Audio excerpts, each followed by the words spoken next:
Ayun guys, dating vaccination area. Ayan siya. Ngayon giniba na. Sabi wala na COVID. Kasi giniba na yung vaccination area. Ayan na namumuti na yan guys. Ayan yun. Dating vaccination area.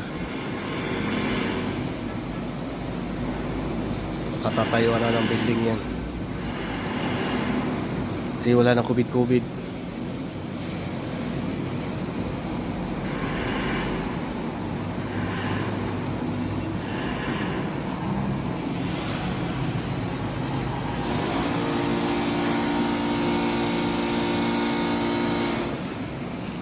Ayun guys, mainit na naman.